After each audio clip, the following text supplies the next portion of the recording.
with this, StreamYard will probably work well for me, and if not, I can disappear and try to come in, etc. But at least the start of the show, Jackson with his spectacular sheet, which I should be able to see when you screen share this time. Yes, that's the hope. Yeah. So, hey guys, we're back. If actually you saw anything. Let me see if I can. Yes, I'm not seeing anything on our site. The process of the grand sorting before the show was done, and so I get dressed and etc. Because when I'm doing some crap, I'm usually just in my jammies after I get up from bed.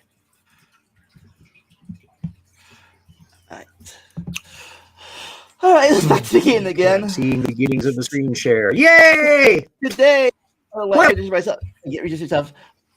RJ is back with his muffled voice because StreamYard hates him. And Jackson is back. Welcome. But OBS hates me, so unfortunately, it's until I figure it out how to get OBS or StreamYard or restream the work on my computer again. But we do know that whoever you are, some system will hate you, and you will have trouble with it. That's the thing you learn, and you just get past it. But yes, we are. I'm checking the YouTube screen, and we're definitely live. Okay, alrighty then. In that case, let's start this up. Okay, yeah, starting. So, all right, you guys can see it. Yes. Yep. Okay, so RJ, this was know what it was we saw before. So here it is. So here's what is a plant. Is cyanobacteria a plant? Is euglena a plant? Is a diatom a plant? What about kelp or nori or mushroom? Are any of these plants? No, he answered already prepared because we already knew a bit of it. That is correct. The correct answer is no. None of these are plants. I don't think this screen you got the next screen showing currently. Yeah, you're still on the first. You're on the first title. You're still on the title screen. I'm on the title screen still. Yes. Yep. What? But I'm sharing. Oh, that's so not good. Why? Why is that happening? Can you see it? There you go. Was a plant. Now we're seeing the second part. Yeah, you need to click on that. Yeah. Now the thing that strikes me as I will represent layman here is that this stuff looks like wiggly green crap. They're all, and except a weird mushroom in there. Mushrooms you find in the forest along with all of the definite plants. And then the little stuff in the lower left corner are little tiny things that have things around them and that might or might not be easily confused with plants. Well, I know that most plants make pollen and stuff that similarly looks to. I know the mushroom is definitely not a plant, and it's closer to us than to plants. Yeah, but it would be understandable in the early times when people went out into the forest, they could see plants and they would see fungi, and it would not be immediately obvious that there was some distinction between them. Plant started as a little seed, wasn't plant originally, and sometimes they change over time and all. Yeah, wasn't plants originally? Plants. Was it mushrooms originally with the plants in the first taxonomy stuff? Back in like the 1500s. I'm not. Yeah, animal, mineral, and vegetable. Surprised me. Yeah. And yes, the rock. Shocking that was what they did because you're looking at appearances. They had no knowledge of what was going on the inside, and they would carve them up. And if you carved up pieces of plant and carved up pieces of mushrooms that seem similar, and it really wasn't until the microscope era, and then now in the genetics era, the microscope expanded things. So if Jackson can confirm that once they got the microscope in hand, they started seeing that things that looked kind of plant-like weren't really necessarily at the cellular level, but they really kicked in once we could see the genes, and then boom, that changed systematics completely. Yeah, it wasn't exactly. Yeah. What is but off topic? What is the rock kingdom like? The mineral kingdom. It's just everything rock. Yeah, just everything rock. That'd be that's a very strong actor that makes a lot of movies and has a little TV series about his life. That's what that is. Okay, can we see this slide? This Yes. new slide. Okay. So Bingo. So with the last slide about what is and is not a plant in mind, I figured it'd be relevant to look at eukaryotes as a whole, so we can figure out where plants fit in relation to us and to other organisms. And so, as you can see here, there are a couple of major groups of organisms. You have Amorphia or Uniconta, whichever one you want to call it, which is animals, fungi, and our relatives like the amoebas. You have the Excavata, which are either paraphyletic or polyphyletic, depending on how the genetics eventually shakes out, because there's still controversy over that as a result of things like horizontal gene transfer and all that kind of fun stuff.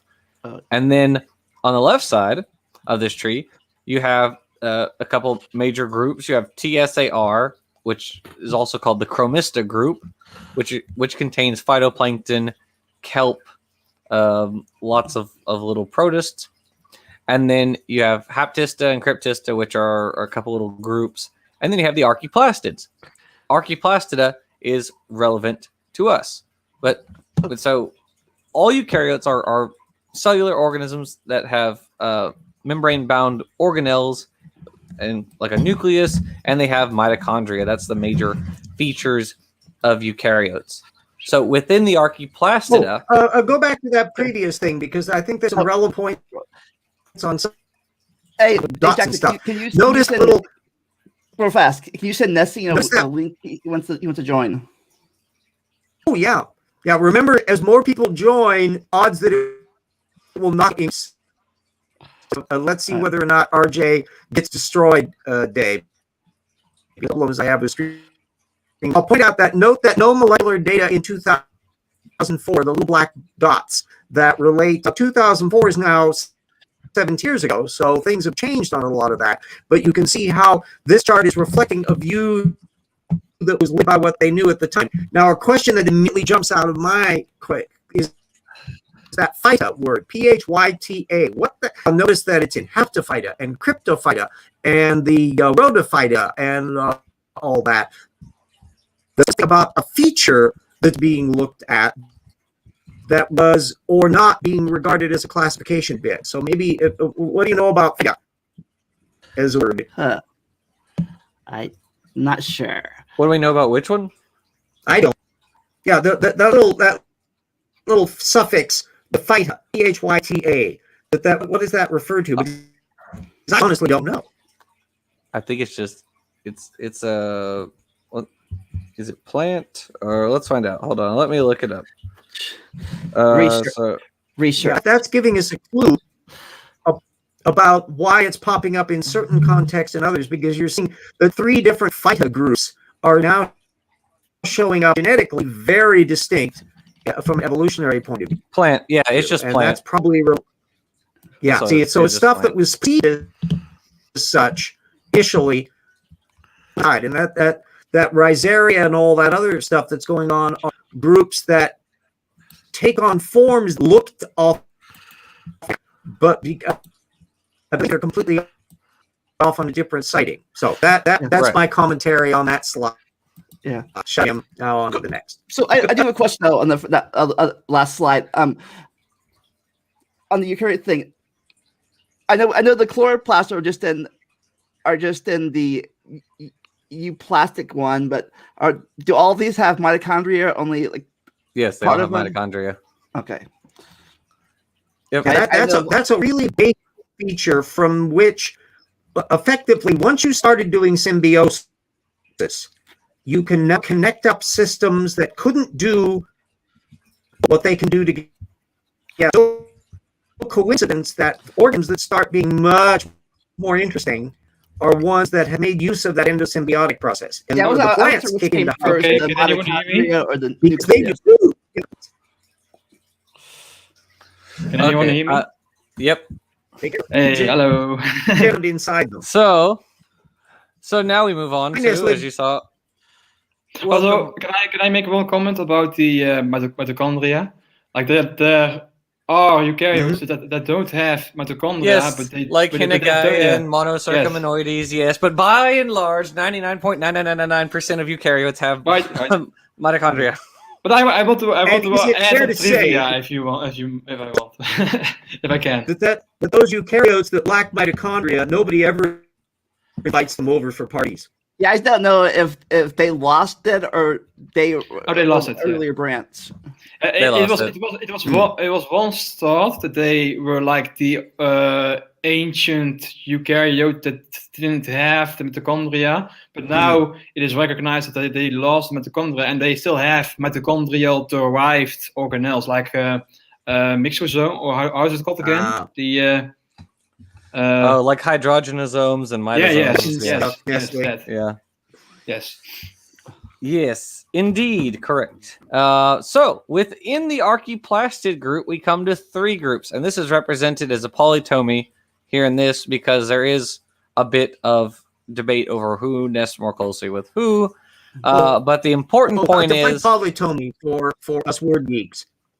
So it's not a nested like as you see with. So with this first one, you see how you have like the branch, and then you have the split, and so you have one branch go off, or the 2 branches go off, and then you have another split and another split. You have branches nested within branches. They're each sister to each other going down. Whereas with a polytomy, you don't have that. You don't know who is more closely related to who. Basically, they're all closely related, Okay. but the question is, where does the root sit? And that's been debated. I'm not sure what the exact. Some say that it's Viridiplantae Glaucophyta or Viridiplantae Rhodophyta. Either way, I guess is this another given- one of these? Given the nature of how biological somatics works and genetics, this doesn't surprise me at all, because we're looking at a branching that a billion years ago, maybe. yeah. Is it another pretty reason? long time ago. It's Yeah, and- another thing. Where we don't know this much about it because they're not us, or they're not animals. We don't pay much attention to it. So a few people. Well, in fairness, I mean there is genetic data on it, but this, as RJ said, is an event that occurred so deep in the past that you're probably going to have some conflicting signals.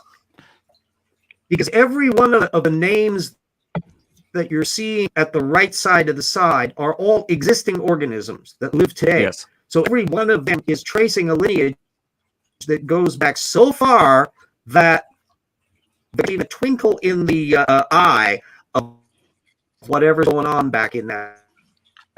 Yeah, I'm actually curious. We Nestle, don't do you know which one is sister to which?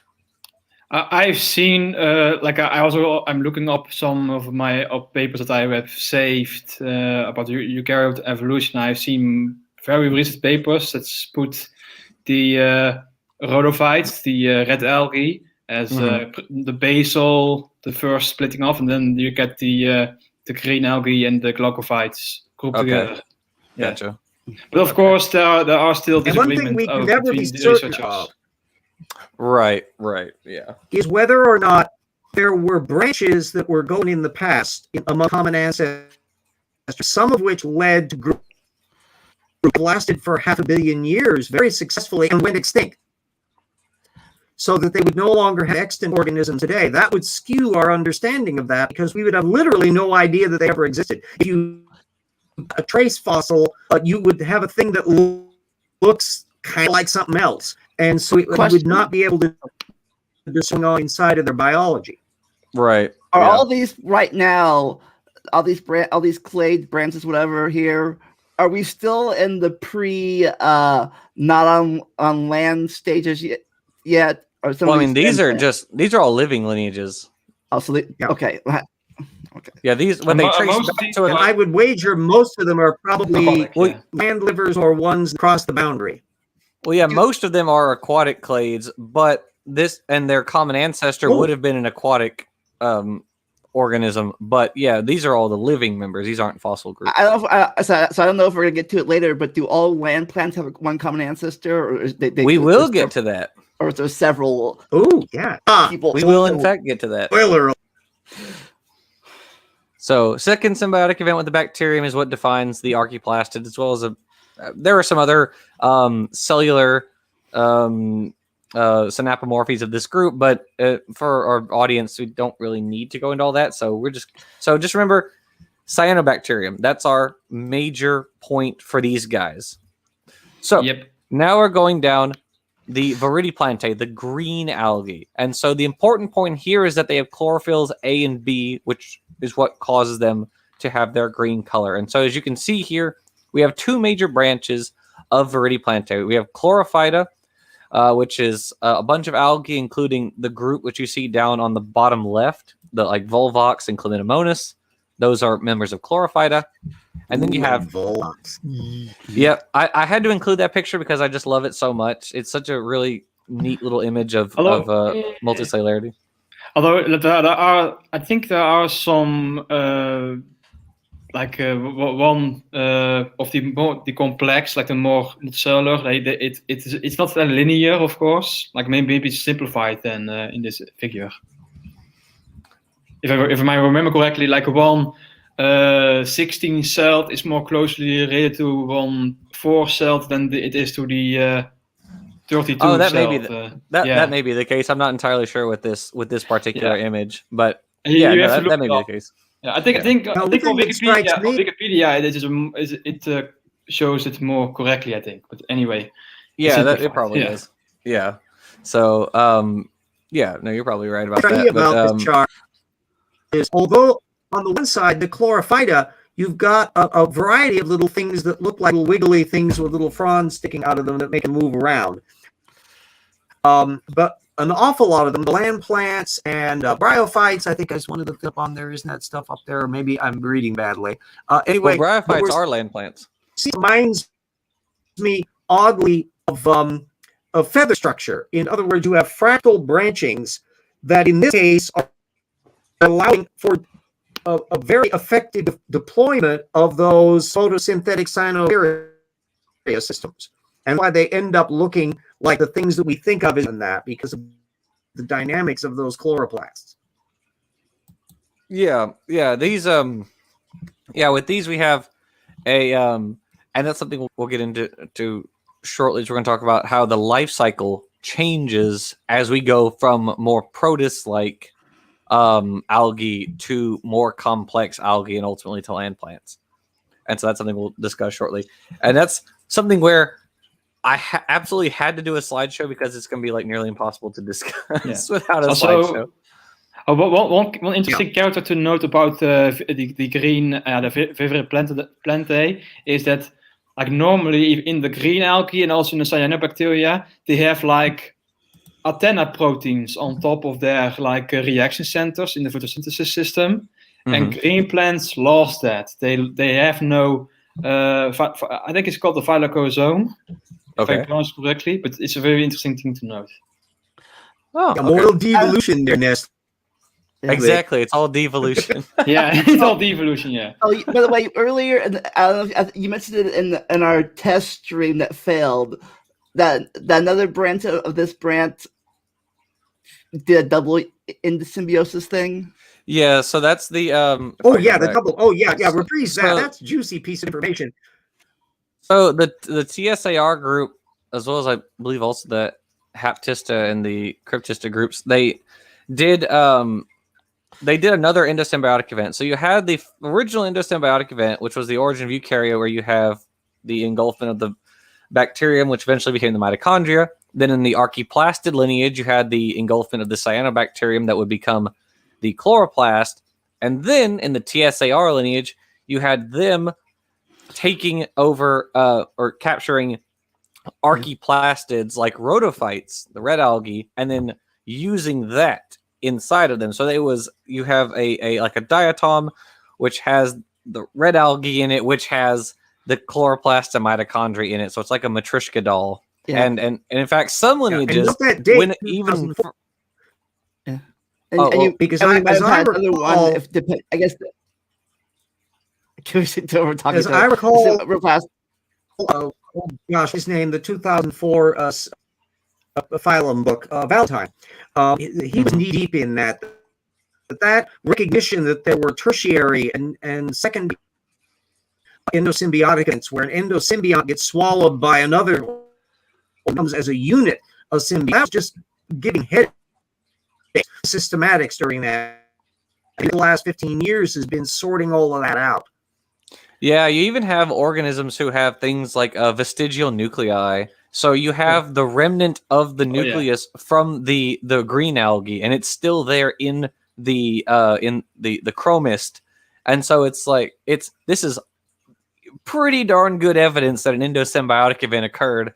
Otherwise, you have to make up some like ridiculous. Or you have a designer who's nuts. Yeah, who made separate little like nuclei inside of the organelle, which has its own. An absent-minded designer forgets what he does, plops things down and structures. Yeah, you get like. Yeah, you have to get crazy workarounds for that. And before we go on that, we might, and there might be another one too, depending if the nucleus was an endosymbiotic event or something else entirely. It's also interesting to consider that like one of those lineages who got the secondary endosymbiosis from the green algae, one of those is malaria, who lost the photosynthesis system or the ability to photosynthesis. So it's really strange to consider like a parasite that lives in our body used to be a plant, basically. Really? Right. Yeah. I did not know that. The mosquito carrying malaria used to be plants. The malaria Lycopod found a new environment where it didn't get the equipment. The other thing that's intriguing is although there has been an awful lot of which was the organism type or group that led to the mitochondria, probably because it's so far back, there's absolutely no disagreement in the scientific community that it's cyanobacteria that have become the chloroplasts in plants. So are these all? Can you still do the what's it called, the horizontal gene transfer stuff, or are we past that point by now? We're pretty much past that point by now. We're dealing. I mean, sure, it probably still happens, but I mean, well, you have like horizontal gene transfer, which is what happened with where you have the endosymbiosis. That's a horizontal gene transfer event, but by and large, we're kind of past that point now. So we're dealing mostly with more of a tree aspect than a bush, more of a tree of life than a bush of life. And so to get back to the plants, because we're never gonna get through this. So we are back to Viridiplantae. I'm having fun, kid. We're looking at Streptophyta. So Streptophyta is what we're concerned with here, and you have this paraphyletic group called the Chlorophytes, which are the closest relatives of the land plants. So we're looking specifically here at the land plants, which is Embryophyta. Now they are called Embryophytes, the embryo, because they have an embryo. The fertilization occurs in the plant rather than out in the open. They're not just releasing the sperm and egg out into the water. They have an area on them which makes the eggs, and then the sperm lands in there and fertilizes it. And that's that area which makes and holds the eggs is called the Archegonium. Right? That's the embryo. And so the zygote which forms in there. Was that more at that stage to how the animals deal with their sex, doing stuff internally, than how the evolved derived later plants basically throw their stuff out into the external world and get they still in an ecological way that. Well, you still do that. They still have the higher plants still have the Archegonium. It's different. It's still internal, this sort of internal fertilization, but it's in a different way. And that's all. We're going to talk about all that stuff because that's the change in the reproductive. Yes, the change in the reproductive cycle and structure is the. Do not say higher plants. You will make the Chlorophytes cry. Oh my goodness! I apologize, Chlorophytes. And boy, they get really testy. They get on Twitter all the time. So I guess this answers my question, or does it that land plants was a one-time thing? With what? Land plants had one common ancestor instead of not several. Yes, all Embryophytes are more closely related to each other than to anything else. It's a clade. It's a monophyletic. Yeah. Yes. Like, we're now in a branching system. Yep, they got up there one time. They're like, nope, no one else is coming on land but me, guys. You all stay in the ocean. No. I mean, no. There are other algae that are on land. Like there are what are they called? The core chlorophytes up there. There are ovophytes and tribuophytes who are on land also. Okay. But these are the land plants. Okay. The embryophytes are just called the land plants. So, but I didn't mean regarding to cause that basal, confusion. before we get into the various papers, were any of them giving like a time frame as to when they thought that level occurred? With regard to which ones? Oh well, in the next slide, the next slide you have the So the land charophytes. plants. The- Well, leads off into that basal node, that basal line. Okay, so that bottom node right there between the charophytes and land plants, that was over 500 million years ago. We're probably talking like late Precambrian when that was occurring. Okay. Interesting Like- period, yeah. So this would be interesting. after the snowball Earth ends, Yes. which opens up habitat covered with ice. Yeah, the red algae had already made quite a few steps towards multicellularity because you have like Bangiomorpha and Raphitasmia, which date to over 1 billion years ago. So they were kind of first in terms of archaeplastids getting large, and so the Viridiplantae, the green algae, they kind of waited a while and then got large later. Yeah. Okay. It's also interesting to note, like in your figure, you see like at the bottom, you see a diplohaplotonic life cycle. It's interesting to know. Like, We're gonna talk about that. That's the next slide. Real fast. Since Brainbug is here, me and Brainbug talked about the race between us and his clade, the bugs and stuff. So what's got to land first? His bugs or the plants? Plants. So I think the plants made it first. Yeah, plants, Yeah, plants and show up in in the Ordovician, whereas I think the earliest arthropods show up in either late Ordovician or early Silurian. And Yeah. in part, it relates to So are you saying that they didn't the occur in the temperature of the Cambrian planet. explosion? Are you saying that? They weren't there I in hear the Cambrian? I heard you and RJ talking at the same time. Oh, sorry. Go ahead, Nestle. I was just making a joke about, like, are you saying that land plants weren't there in the Cambrian explosion? They were probably fulfilling their little charophyte lives on the seafloor, but they probably weren't doing a whole lot. So are you saying they it could were? be argued that you had a double. If you want to make hay for the intelligent design movement, they could say, "Hey, 2 explosions in." You can see the dynamic spring of the things that are going to explode as plants in time. Cambrian that eventually explode in entirely new ways in next periods. So plants, it can be argued that general environmental shift that's taking place that leads to the Ediacara biota and then to the Cambrian explosion is involving just as vast a transformation in the groups that are leading off into plants. The time frame doesn't surprise me at all. Yeah, there are algae which have a degree of morphological specialization, which are from the Ediacaran, like Longshanophyte and Angiophyte, and so yeah, there is some complexity among the algae.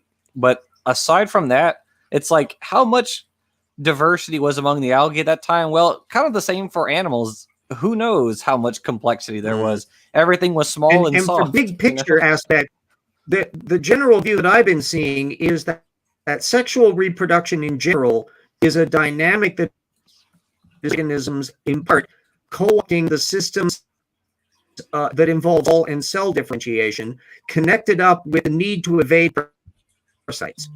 And that sexual reproduction shuffles that field in a way that they can keep at least half a step ahead or pace with their potential parasites. By the way, you're saying that none of these came out during day 4 of the creation week. Absolutely. No. So and remember, all the sun and the stars supposedly RJ, are created after plants. I think Jackson wants to continue. okay, Yeah. so Okay, That's so the way of saying shut that, up, Jim. that point about embryos.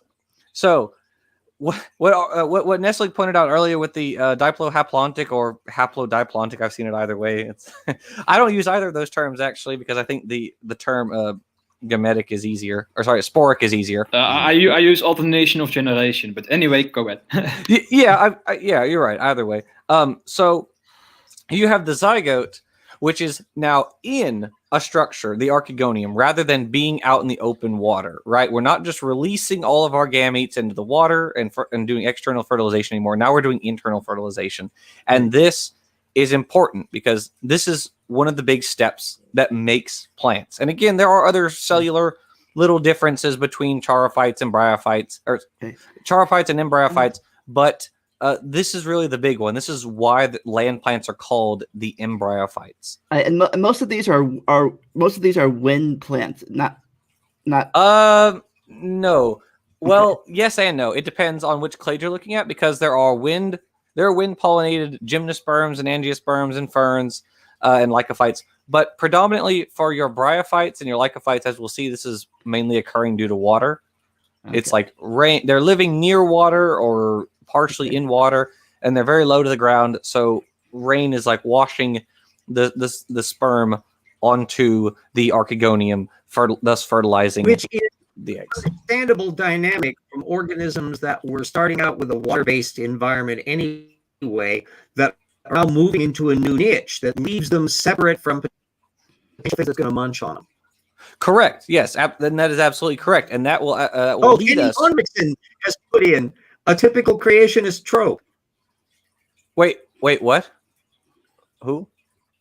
Kenny plants never evolved past their kind because nobody ever seen those powers. And Kenny also doesn't know how to spell there.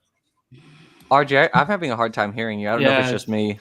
It's also me. Like you really like sometimes you are. I may be bleeding out now because of the rules of StreamYard. Anyway, I was just making a snark about Kenny's creation there. RJ, have you? It might be easier if you try just doing or turning your camera off. It might help a little bit. Yeah. That might help a little bit. Okay, so but as you were saying, RJ, this point about we're moving from a water-based environment to a land-based environment, that's an important step because now you're not bathed in a fluid, which is just moving nutrients around and moving everything around. Now you're moving to a more difficult environment, a more stressful environment, and that's going to impact how plants evolve and how they get fertilized. And so this is bringing us a little bit closer. First, we got to kind of define some terms because if we don't, I feel like it might get lost for the audience. I know you guys already know the difference, but this is more for the audience. Can you explain to the audience what this means? Right. Yeah, exactly. Yeah. So haploid and diploid. So it's haploid means you only have one copy of each chromosome. You only have half your parental set. So so you can think of it as half haploid. They both start with H. Whereas diploid, you have your full complement of chromosomes. You have the ones from your father and the ones from your mother in you at the same time. Okay. Protists, fungi, and most algae are haploid most of their lives. And why they are will become apparent in a moment. But they have a low chance of survival. Most of them do. Fungi do something kind of interesting, but we'll get to that. They have a low chance of survival because you're producing a huge amount of offspring. This is what's called R selection. So you produce a large amount of offspring, but you have very little parental input, and thus, as a result, your the mortality of your offspring is very high. Very few of them are actually going to make it to adulthood. Or few in a relative sense, right? I mean, it's still going to be a lot of them compared to how many offspring we have, but it's in terms of percentage wise, it's going to be fewer of them. And so the problem with being haploid, though, is you can't be a complex multicellular organism if you're haploid, in part because if you get a recessive allele, which is deleterious, for instance, you're screwed. You're just screwed from the ground up.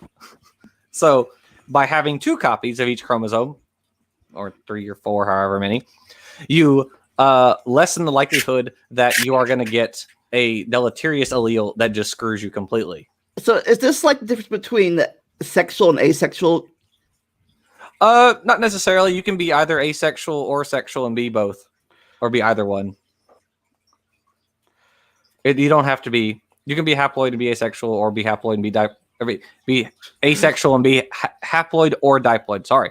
For instance, rotifers are asexual, or a class of rotifers, the deloid rotifers, are asexual, but they're diploid because they're animals.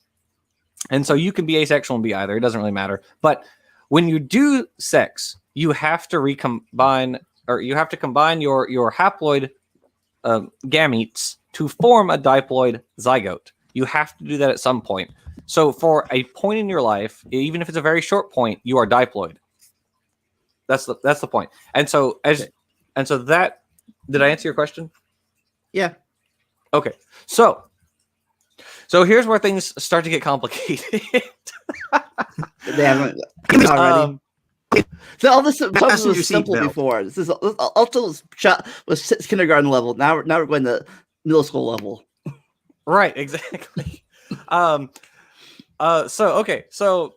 I'm going to attempt to explain this as easily as I possibly can. If I say something, or if you guys think there's a better way to explain it, please jump in. So we'll start with the zygotic life cycle. You see, I think you can perhaps first start with the familiar, like what happened in us, like we are. Well, sure, gametic. Yeah. Well, okay, sure, we can start with that one. I was thinking of starting with zygotic because it's kind of the starting life cycle that everything begins with. But you're right, we can do gametic also. So you see, we have zygotic, gametic, and sporic. Well, we are gametic organisms. We're gametic because we are diploid almost our entire lives. The only point at which we are haploid is when we produce gametes. Our gametes only have half a complement of chromosomes. The males make sperm, the females make eggs, and so these combine during sex to form the zygote. And from then on, the whole rest of your life until you produce sperm and egg, you are diploid. Yeah. So that's and the gametes do not undergo mitosis. They are the only cell division that have only one copy of the genome. Like all our rest of our cells that do undergo mitosis are diploid. So that's correct. Significant. Yeah. Yeah. So the next kind of really big one, because sporic is what plants do, and we'll get to that in a moment. But zygotic is what most protists do. So this is what you could think of this as like the original, the starting point. Most protists do the zygotic life cycle, and the reason they do that is you're haploid for most of your life. The only time at which you are diploid is when you're a zygote. That's the only time. As soon as you become a zygote, you do meiosis and you produce your spores, which are haploid, and then those undergo mitosis to produce your gametes, and then your gametes combine to form a zygote, and round the cycle goes. It's pretty much the opposite of us. Like when we undergo meiosis, yes, our haploid cells immediately fuse into a zygote. But in these, when they go into a zygote, they immediately undergo meiosis. It's the exact opposite. Okay, yeah, of us. Exactly, right. And so this is what I'm going to say it again. This is what the simplest quote organisms do, and they do this because you're going to live for a very short amount of time, and you're producing a huge amount of offspring, and most of them are going to get killed, right? But the point isn't to have a long life. The point is just to reproduce. It's the selfish gene in action there, right? You just want your offspring to survive. And so now we kind of move over to the sporic life cycle. Now, this is what plants do, as well as a couple other algae. Perhaps if I can maybe add something. Maybe it's also the case that because if you have a shorter genome, it is much more easier to reproduce. So that's why the single-celled are most often haploid, because they can reproduce much faster by mitosis. Yes, absolutely. And so, whereas some of the gigantic genomes are over in plants. right, yeah, and also weirdly enough, amoebas. What's the deal with these guys? They just got chewed. But so it's also kind of a little bit misleading perhaps to think of these as like separate things, as you're either zygotic or you're sporic or you're gametic. This is biology, right? Things don't follow rules in biology. That's the first rule of biology. And First so rule, like biology is like Fight Club. exactly. Yeah, first rule of biology, we don't follow rules. So things are a series of components: the meiosis, the haploid versus diploid issues, and the various mechanisms that generate them, as a series of pieces that can be shuffleboarded by organisms in lots of ways. And that these three versions have proven to be very durable. We don't know whether there might be other ways to shuffleboard those components in organisms that may have had a time on the stage and then went extinct, but we don't know about them because they're extinct. Yeah, that's a fair point. Yeah. So now we go to the Sporic cycle, and I put over here on the side, it involves the elongation of the diploid stage. So rather than being almost entirely or pretty much entirely haploid or being entirely diploid, you have a portion of your life cycle which is haploid and a portion of your life cycle which is diploid. And you do this by elongating the diploid stage.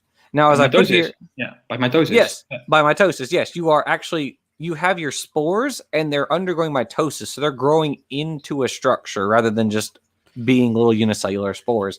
And so, as I put here on the side, you have Ectocarpus and Bryophytes. So, Ectocarpus is one of your brown algae, and then you have the Bryophytes, which are the most basally derived with respect to the other plants or the other Embryophytes. And so that kind of makes sense, doesn't it? That the most basally derived land plants would have the shortest diploid stage relative to the others. It's almost like they're kind of a transitional sort of stage. But yeah. And so you're the systems for all of these things be regulated by genetic switches that would deploy them turning on and off. So that the difference between, say, gametic and sporic is not so much the biological systems, but the regulatory systems that turn those sequences on and off, and then the things that can hitchhike and alter how that happens. Yes, yeah, you are correct. It's really just as Nestle said, it's literally just a matter of when are you doing mitosis and meiosis. That's really about it. And so if you can, once you can regulate when you do mitosis and meiosis, the rest is just kind of icing on the cake. How many times can you do it? What sort of structure can you build with it? All that kind of jazz. But that flows afterwards. And so you're right. It's just regulatory switches. That's all we're doing. And so to go from this more zygotic life cycle, which is in chlorophytes, to the sporic life cycle of plants, it's just a matter of changing the timing of a development. These are their equivalent of like Hox gene mutations, but they have things like what are they called? Like Wuschel and these other genes which are involved in like heterochromic processes that we don't have, obviously, because we're not plants. So does this make sense in terms of alternation of generations? Do you guys, does that make sense? I think so. The principle is covered, I think, yes. Okay. So real fast. So are all of these different ways plants go, or all eukaryotes? Okay. So yeah, all eukaryotes do a version of one of these, and so you can either be more zygotic or more sporic or more gametic, but you're doing one of these by and large. That's just a way of looking at it. A deep basal railroad where you see the tracks splitting and moving along tracks, and as you become more and more specialized, just the dynamic landscape of how. Because animals and plants have ended up looking very differently, not so much because they have a completely different genetic system as their deep basal, but because they've shuffleboarded those pieces in different ways and therefore facing a different set of circumstances. That plants carry with them a power source that is of that class endosymbiosis event that animals don't have the advantage of. They got to eat their energy sources. Right. Yeah.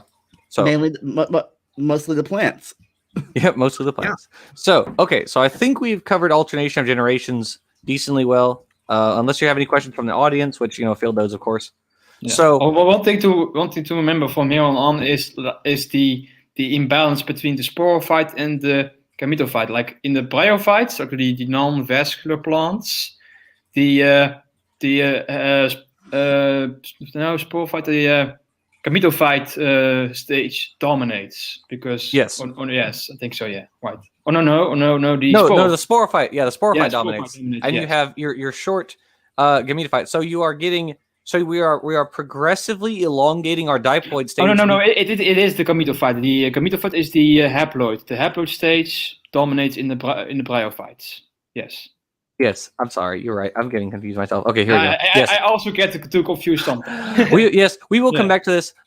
You have your Gametophyte stage, which is your body, and so but you elongate. We are elongating our diploid stage, which is our Sporophyte. That's the important point. You can also see in the next slide with the Bryophyte or the mass. Oh no, Isn't it? Yeah, the next one. this one, yes. You can see the main body with the leaves or the quote unquote leaves. Right. They aren't proper leaves yet, but still, these Right. The main body is Gametophyte. These are haploid, and the top is like the Sporophyte, and it's just a simple structure that is just only for reproduction. Right. Yep. So, okay, yeah, we'll get more into that in a moment. So first, we just want to kind of show you the diversity of the Bryophytes, which is I put these in quotes because it's not settled whether Bryophytes, the liverworts, hornworts, and mosses, constitute a monophyletic group or a paraphyletic group. Now, personally, I would like them to be paraphyletic, but if they're not, I will also accept the results. But I just think real fast. Can you explain the difference between a monophyletic and paraphyletic? So monophyletic means they are one group. Let me go back. Okay, so here, for instance, so if we're looking at, you see the spermatophytes, which is the smallest grouping here. Spermatophytes are monophyletic. It's just what it's these. All the groups share one common ancestor. Whereas if we were to look at, Bryophytes are thought to be paraphyletic, or some think Bryophytes are paraphyletic because they are three separate groups. There is one group which shares, each group shares closer common ancestry with the other plants than with the other Bryophytes. I believe it's the mosses, isn't it? Are more closely related to the others. Oh, you have three groups of Bryophytes. There are the liverworts, the mosses, and the hornworts. And like some phylogenies, they show that the hornworts are more closely related to the vascular plants. And next is the mosses, and the next is the liverworts. Liverworts are the most basal split, right? According to some in broad phylogenies. terms. Polyphyletic is an analog to convergence, that you have, because of things that look similar genetically or morphologically, that they're being classified together inaccurately because they don't have enough information to resolve what their actual relationship is. So that's effectively what's happening. Is that like people that groups, as opposed to monophyletic, which is the correct phylogeny. So is that like people say that fish and reptiles are No, that's paraphyly. That's what I meant. I can't say that. That's paraphyly. It'd be polyphyly. Would be more like if you said like endothermy. So warm-bloodedness is polyphyletic because it shows up in different groups, not related, not due to common ancestry. Or animals that fly. Animals that fly. Yeah, you have insects, pterosaurs, birds, and bats, and none of them are descended from a common winged ancestor. They have different non-winged ancestors. The simple is to say that polyphyly is the result of like convergent evolution, and paraphyly is like ignoring a subgroup that has a special derived trait. Right. And the correct phylogeny will always be a monophyletic one, because now you have identified the correct relationship. Yeah, they all share ultimately one common ancestor. So yeah.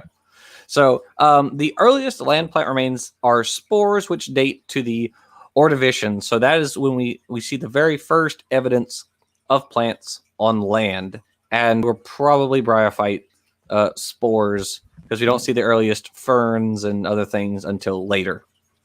What's the quintessential primitive plant fossil? I think how's it called again? The Cooksonia. Cooksonia. Actually, yes. it's funny you mentioned that because I have a slide about that later. Well, not Cooksonia. Well, actually, not Cooksonia in particular. I kind of thought about it and I changed it, but it is relevant to our discussion in a little while, but not quite yet. That's a little bit upstream of where we're looking at the moment. Let me reminder for everybody: the Ordovician is the period immediately after the Cambrian. So this is the step in the time. I'm getting somebody calling me. So, so as we were looking at earlier, and as Nestle pointed out, we have the Sporophyte and the Gametophyte, and these are RJ. You got to mute yourself. There we go. Okay, so we have the Sporophyte and Gametophyte. The Sporophyte is the actual is producing here. This one's easier to see. You have your Sporophyte, which is undergoing meiosis to produce your haploid spores. Now, the haploid spores combine, or sorry, they don't combine. The spores don't combine. They undergo mitosis to produce your Gametophyte, which is your actual plant structure that you see. Right. These form your male and female parts. Your Antheridia, which is your male part, produces the sperm, and your Archegonia, which produce your eggs.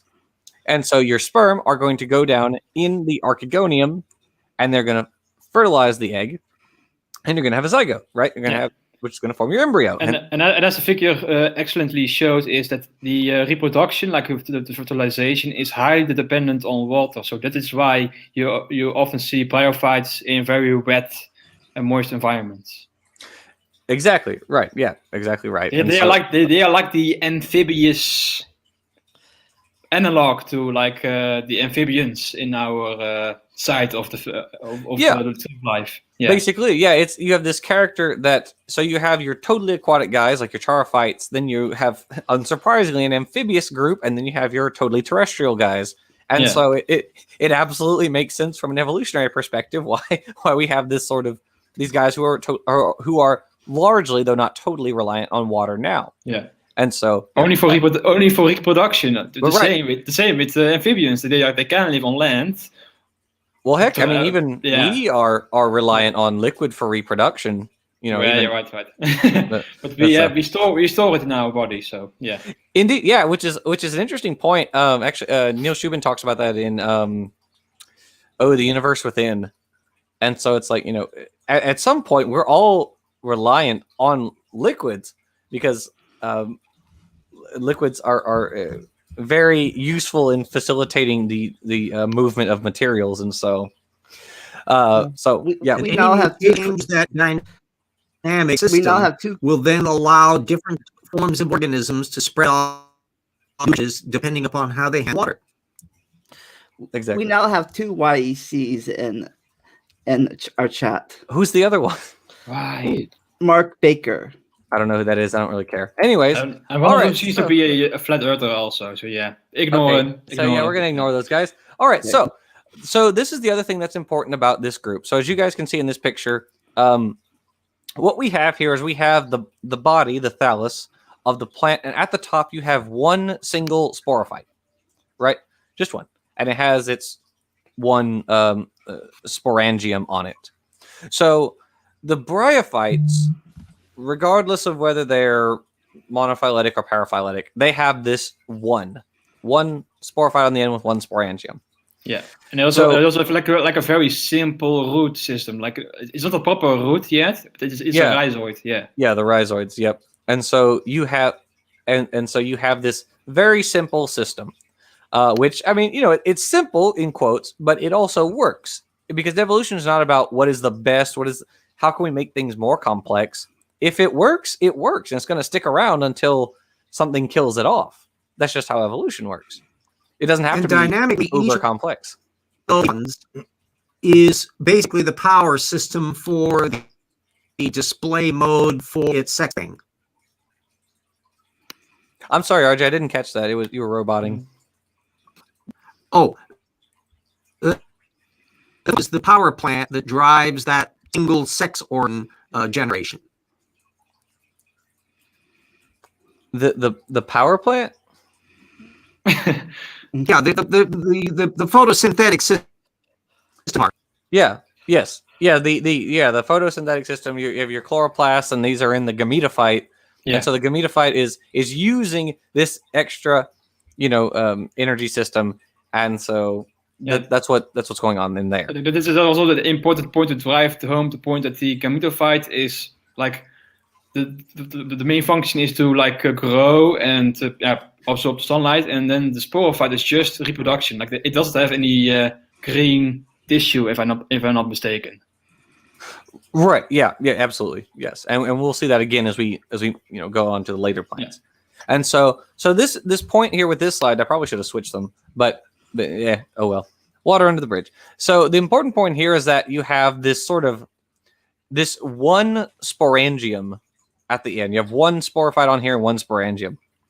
Well, all the other plants post the bryophyte grade, we'll call it, are what are known as Polysporangiophyta. And the reason is you got one plant, but it's got a bunch of sporangium on it, right? So this is, so you're gonna have a whole bunch on one instead of just one for one, and that's probably a way to increase your likelihood of getting fertilized. That's what I would I would say. And so, as Nestle pointed out, you have your very old. These are non-vascular polysporangiophytes. So we're between the bryophyte, the extant bryophytes, and the extant things like the vascular plants, like the Lycopodids. So we haven't quite gotten to Lycopodids yet. We're still dealing with very ancient fossil groups. But you can see here they have the Polysporangia. It's one plant with multiple sporangia. So, question. Does non-vascular mean it doesn't take water nutrients up from the roots? No, they take water, but it's the system of how they distribute it, which is actually what I have in this one. So we have our Lycopodiopsida, which is our first extant vascular plant group. So the vascular plants are the tracheophytes. And to answer your question, Lamont, they have two vascular tissues. You have the xylem, which conducts water and minerals, and then you have the phloem, which conducts the products of photosynthesis, so like glucose, for instance. Yeah. So all of your plants from so not from here, from here onward, the lycopods, the ferns, the trees, trees, bushes, the flowering plants, the gymnosperms, all those guys have xylem and phloem. That's the next big step. So we had the embryo. That was our first step way back. Okay, so we had our embryo, right? That was our first big step. And then we have a movement gradually towards the sporic life cycle. So we're putting greater emphasis on our diploid stage rather than and less time on our haploid stage. So these are our big kind of things. And now we have the reason why they are big is because the vascular system allows for a greater height. Because when you are transporting water to greater and greater heights, it becomes really hard to fight against gravity. So you actually really need a vascular system to transport the water from the ground to the top. Yes, correct. And you've got another big picture issue. Remember, the Devonian period just skipped an entire geological epoch. The Devonian is not the period after the Ordovician. The Silurian is, and then the Devonian. It's probably no coincidence that the Silurian is a period of ice ages. There's a climate going on. So the plants are kind of going in, the ancestors of plants are in hiatus mode, and then spring when things warm up during the Devonian. Yeah, we do have the early. That's when the evolution of the early. So you've got you're kind of post bryophytes, and you're moving towards your polysporangia. You're moving towards your vascular plants. So you have multiple sporangia on these plants, but you're not vascular yet. So we've kind of hit our first step. Would you say these are transitional forms? And so, and so we are moving in the direction of vascular plants, but we're not quite there yet. We're still fairly small. Oh, this is beautiful. I know. I said to ignore the live chat, but we have a younger creationist argue against a flat earther who is also a younger creationist. Oh Christ! And they are having a Bible says Dueling dogmas. You're just around like. Never mind. I was just funny to note that this is going on in the live chat. But anyway, that is a little humorous. Yeah. But to go back to Nestlig's point, yes, it does get increasingly difficult to deal with gravity. And so you have to have these vascular tissues are allowing these plants to move materials up the plant. These vascular tissues are allowing you to move stuff, up and down the plant. Yep. And so here we have our lycopods. These little guys. You have these little guys, which are modern lycopods, and see, they're pretty small. Those are leaves next to them. They're not very big. Oh, so this is like where the leaves came from, or? Not quite. We're not quite to leaves yet. These are what are they called? Microfills, I think. They're sort of like leaves. So you have sort of like proto-leaf systems going on, and I guess you could really say the same about ferns. You have like little leafy kind of things going on, but they're not leaves in the true sense yet. Okay. Yeah. So you did have incredible arms race with this vascular element, because as you get bigger, now you can create forests, and you can all have the forest with a tree that's basically shading down what's below, and that's cheating the sunlight from the things down below. So now you're in an arms race between vascular plants and non-vascular plants for habitat niche partition. Yeah. And you also have of course, not only do you need like a vascular system to fight against gravity, you need a very rigid structure, and this is where you get the invention of like lignin, which is a very significant effect on the Carboniferous period. Well, yep, we will be getting to that shortly. We have to figure out how to munch it. Yeah, that will also play a very big role. And most later. Of these, I don't know, the arthropods are here yet, but most of these plants didn't have anything eating them yet, I'm guessing. Oh no, I mean there were herbivores. We're in the Devonian now, so there are tetrapods on land during the Devonian. Yeah, there are tetrapods. There are arthropods. You got different things. Nematodes. There are things on land now. I'm not aware of any tetrapod herbivores at the time. Like I think like the first herbivores were more like in the Permian. Oh, you may be right on that. I don't know. Maybe they were probably insects or arthropods. Maybe that they were feeding. Like I think. Yeah, that's a good point. I think Arthroplura is considered a herbivore, right? The giant. Oh yeah, it was a millipede. Yeah. Or millipede.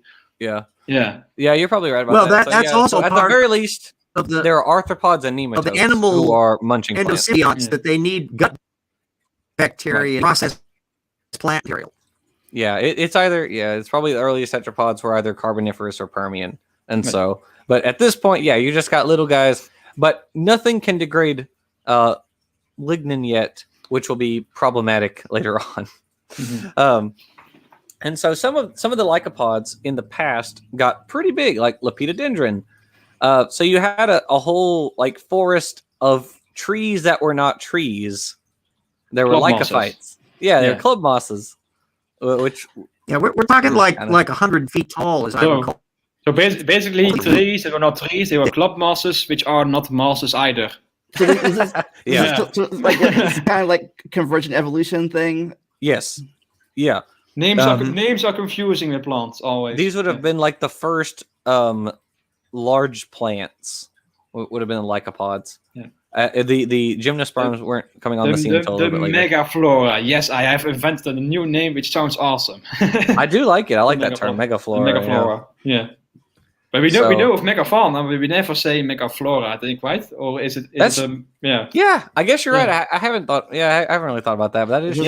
That's why I decided to make this video, because we don't think of these things. Nestlig coin. You have to write a technical paper now to coin that term. I deserve it. I deserve it. Yes.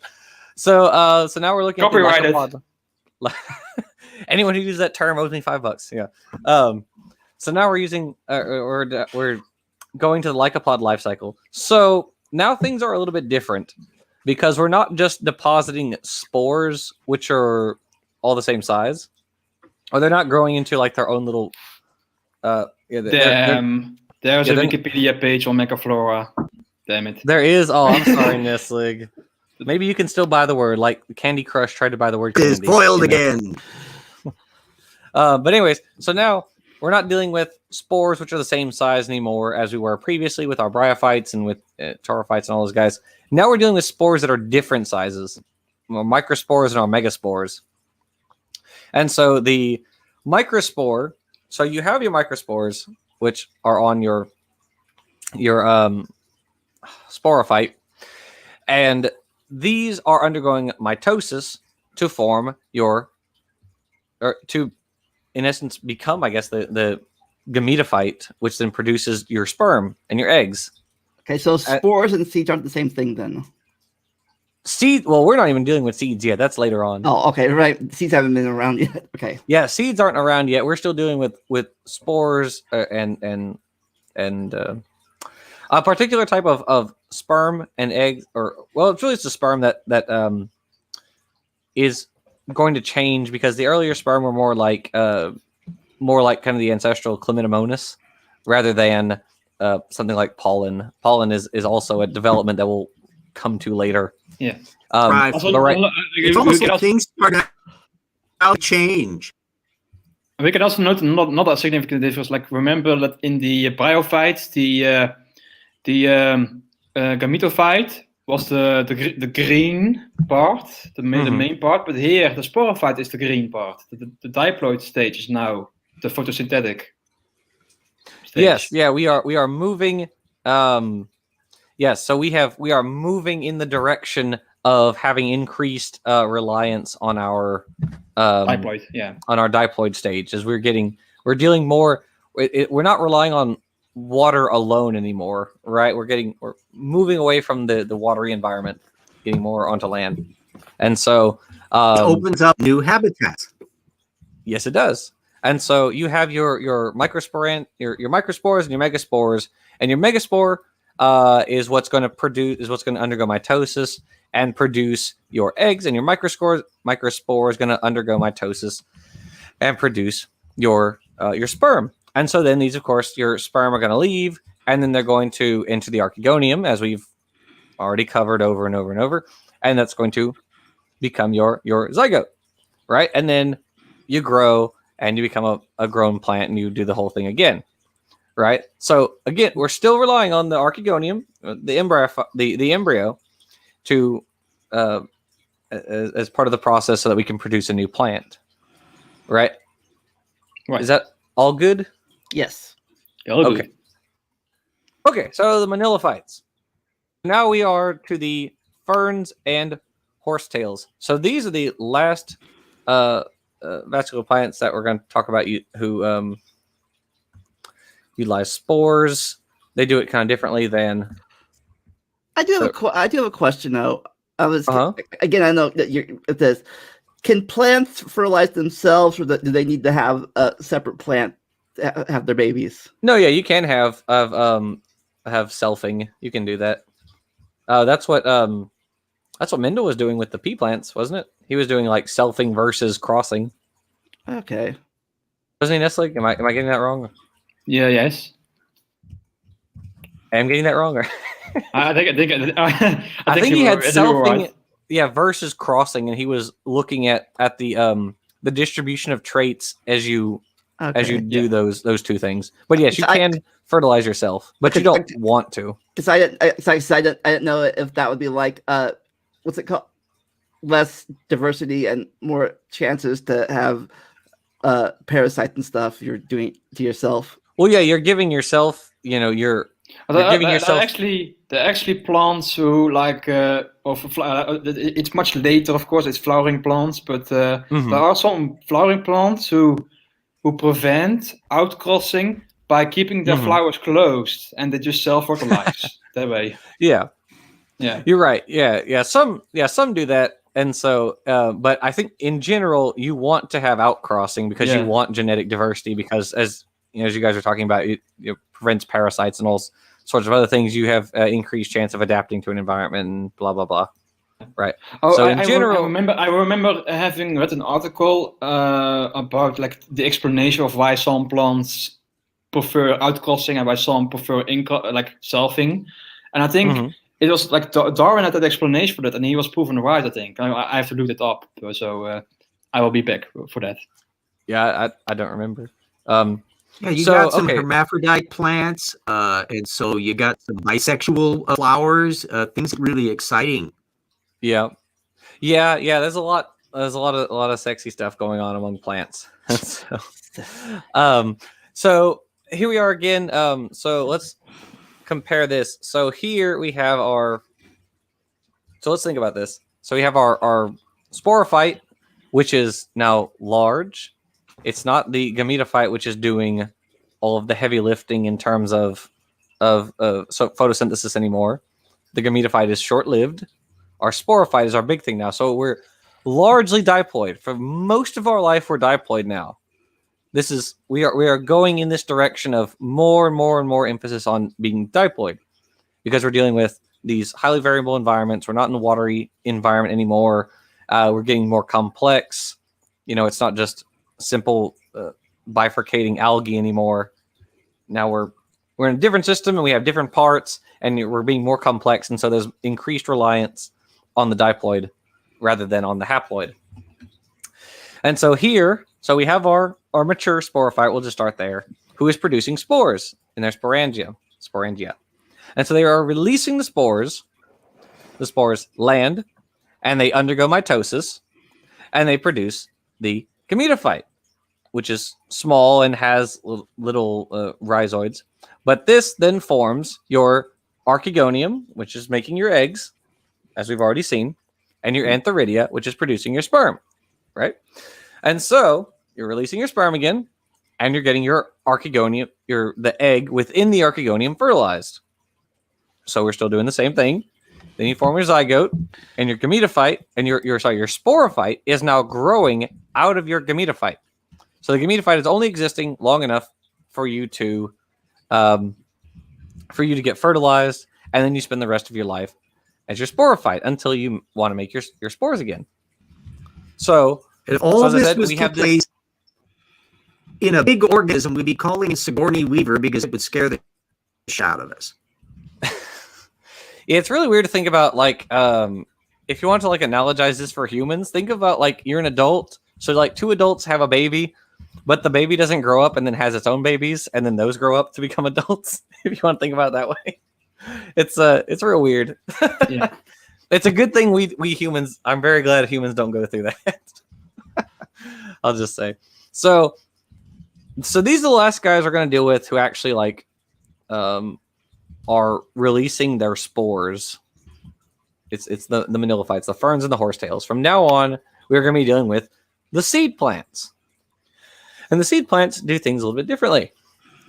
So first, as Nestle, as you mentioned earlier, we're going to talk about the evolution of wood. A major component of wood is lignin. And so this lignin is allowing seed plants to get huge.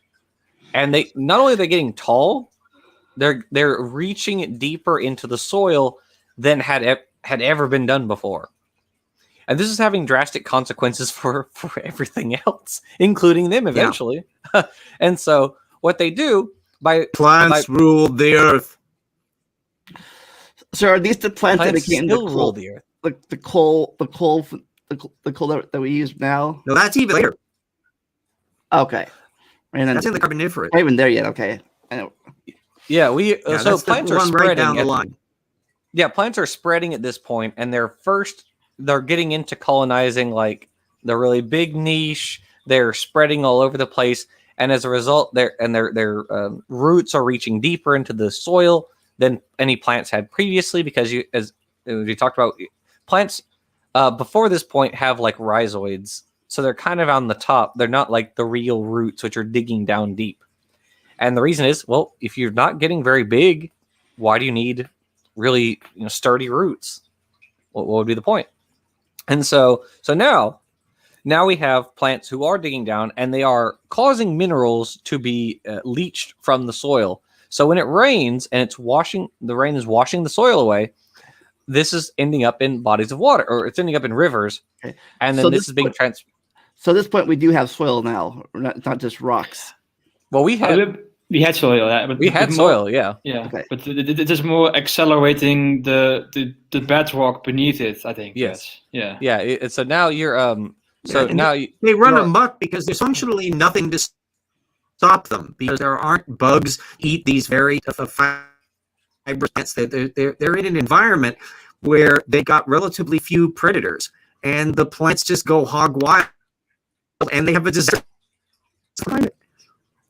Yeah, and so as a result of this leaching of minerals from the soil and the bedrock into the water column, this is causing phytoplankton. This is causing blooms of plankton, which is called eutrophication. Because what this does is it suffocates the other organisms in that area. It sucks all the oxygen out, and they might cause. There are some diatoms who make like they're poisonous. And things like that. And so you're killing off a lot of other things. But this has another consequence, which is not just killing things off in the water. Because weathering soil pulls carbon dioxide out of the atmosphere. That's what was happening with when India was crashing into the Eurasian plate and the Himalayas were forming. You're also weathering them, and that's sucking carbon dioxide out of the atmosphere. And so this causes cooling. So you not only have the suffocation of organisms in the ocean or in the nearby surrounding waters, you also have cooling. And so this is also going to have a major impact on other organisms who are used to warmer environments. So you've got it's kind of a double whammy for things in the ocean, especially. And it is also like affecting our evolution, or like when you have like a very poor oxygen condition in the water, it favors like air breathing in fish also. Even though they are still swimming in the water, they can still it promotes an alternative way to go up air. Early tetrapods Yeah, are invading the land in this period because there's a new environment Yes. where they can find their oxygen in a different context. Because remember, plants are pushing out oxygen, generating. Yeah. They're like, be up here with these nice plants with shade and oxygen, or down in the water where where the Where it can be dinner. jawed fish are trying to eat us. Pretty much. And so these guys were some of the early what they call the pro-gymnosperms, even though they're not all necessarily the ancestors of gymnosperms. They're kind of the ancestors of spermatophytes as a whole. Say things like Archaeopteryx and other guys like that. And so that's happening there. And so we have Archaeopteryx, not to be confused with Archaeopteryx. yeah, I don't know who named this guy, but we need to find him and make him stop. He's probably dead long dead by Damn Greek now, and Latin. he's probably like 200 years dead by now, but regardless, he should have named it something different. Well, he was. I wonder who was first. Was Archaeopteryx or Archaeopteryx first? That's the real question. I don't know. But in the meantime, so now we have the gymnosperms. So the gymnosperms are appearing on the scene before the angiosperms, the flowering plants. Although the ancestors of flowering plants were, of course, around at the same time. And there has been some work on which fossil groups are more closely related to the angiosperms and to the gymnosperms, but that's kind of later. So gymnosperms are the cone-bearing plants, right? These are the pine trees, your ginkgos, your cycads, all of these guys. So as you can see in this picture, so we have our mature sporophyte, and it produces male and female cones. Mm-hmm. And these are our microspores, or the microspores being produced by the male cone, and the megaspores being produced by the female cone. So the microspores do mitosis, and they become the gametophyte. And then this is producing your sperm. Meanwhile, the cones, the female cones, are producing your megaspores, which undergo mitosis to produce the eggs. That's where the Archegonium is, as we just again and again and again. But I think it's important to harp on this because we tend not to think about plant reproductive behavior. We think about our own, and so it's kind of weird to conceptualize how plants do it. And it's also kind of difficult finding charts that show this in good enough detail, and also where this is happening on the plant, because a lot of them will show like it's occurring in this tissue. Okay, yes, but where is that tissue, right? And I don't really want to show that because it won't make any sense. Plant porn. Basically, yeah. So So then you have your fertilization in the Archegonium, right? And then that forms your. So that's what you have, your little seeds, like your little helicopter-like seeds, because they're under the or on top of the little scales on the cones, and then when you get a gust of wind, whoosh, off they go, and then they land. The spore is not the seed, right? The spore is the pollen, right? The pollen are the gametes. Oh, right. Sorry, I'm yes, you're right. Yeah. So you have your microspore, which then undergoes mitosis to become pollen, or to become your gametophyte, which is producing pollen in it, and then the pollen is released. So, but at this point, both the pollen and the seed are still carried by the wind, not any kind of animals. Well, actually, there are animals that carry. So this is what the picture on the left is showing. So there's this kind of misconception that, oh, well, angiosperms are so much better than gymnosperms because angiosperms are pollinated by animals and they make fruits. Well, wrong. Gymnosperms are pollinated by, or some gymnosperms are pollinated by animals, Okay. and also the seeds can be contained within fruits. That is a ginkgo seed right down there. I did not know that. Things even more complicated. Those wind patterns are generated by, in many cases, altering the way things, generating wind patterns and all that, plate movements around.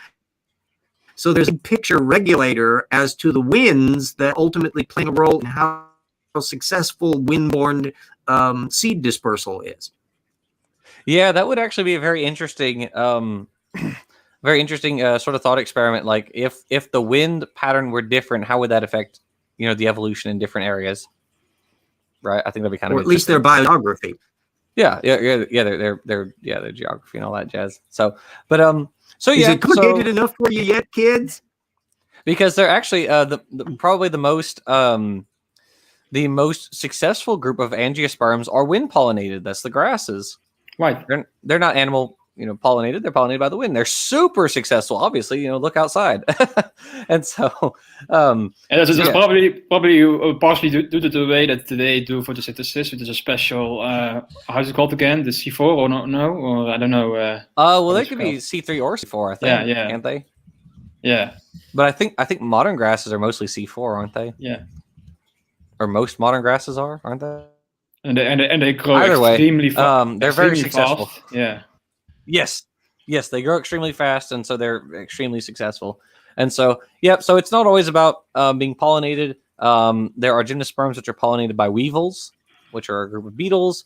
You have your fleshy plants. So the funny thing about the ginkgo is you really don't want to eat the seed because the seed is toxic, but the fruit tastes fine because the plant is like, I will kill you if you screw with my seed, but I really want you to move my seed to another area. Right. And so the seed is highly, highly toxic. But the plant, the fruit is delicious. It's also true for like some most angiosperms, like for example the apricot. Like the seed, it contains amygdalin. Right. Yeah. Yep. It contains amygdalin. Right. Don't not vitamin B, vitamin no. So as long as you poop this out before it gets to the seed, you're fine then? Basically, yeah. Well, as long as you don't chew it up, once you kind of pass it to your digestive tract, it'll be fine. But yeah, just don't break it with your teeth. Just like, kind of nibble off the fruit and swallow the seed. What'd you say, RJ? I said can't chews and poops a lot on this. Yes, and we also need to note a final trend, or the almost virtual completion of a trend. Like we have seen that the previous steps still relied on really water, but now both the seeds and the way of spreading the pollen around, either by wind or by insects, is no longer water dependent as much. Right, absolutely. Now we've come to the point where you can rely either on wind or on animals, because now you have a lot of animals in your environment. You have arthropods, obviously, and later for the angiosperms, they made use of arthropods, birds, and even a couple of bats. So, Mhm. which brings us now to the angiosperms. And so the It's first time to get flamboyant. So the first or the earliest fossil record of angiosperms dates to the early Cretaceous. However, the genetics indicates that like the split between angiosperms and gymnosperms occurred in like the Carboniferous or something. So clearly there's a ghost lineage going on there. There have been discoveries of things that are sort of flower-ish. And I can't remember the name of the group off the top of my head, but it's there are like a few groups in the Mesozoic which are flower-ish, but are not quite flowers, but they're also fairly removed enough that it's not like immediately obvious what corresponds to what in terms of the flower morphology. So there are still ghost lineages there. It's not entirely worked out. So future paleontological work. And let me dump in yet another neat little variable, is the world of dinosaurs. And what we had are giant sauropods that were basically conifer rakes that would rake off the leaves off of the plants, which were often very tall, and they would get their necks long enough to be able to compete with them. And so you had a dynamic that was going on. Whereas angiosperms are in the grow quickly, but have extremely tough fibrous plant material no sauropod can deal with. And so you eventually develop batteries of teeth in hadrosaurs and also the chewing batteries that are in the ceratopsids that can work their way through these angiosperms. So there's this arms race going on between pollinators and prey and predator, between plants and animals, and what's eating what when, and continents moving, and aridity factors. And has it gotten complicated enough yet? So according, so these are the groups that the farmers take control of. Yeah, yes. Well, like most crops are like in like specific subgroups of the angiosperms, but yeah, for the most part, yeah. Yeah, like your fabulously successful your entire like squash take over. Yeah. Right, yeah, the angiosperms took over, and so like for instance, your squash are all squash and pumpkins are Cucurbita pepo.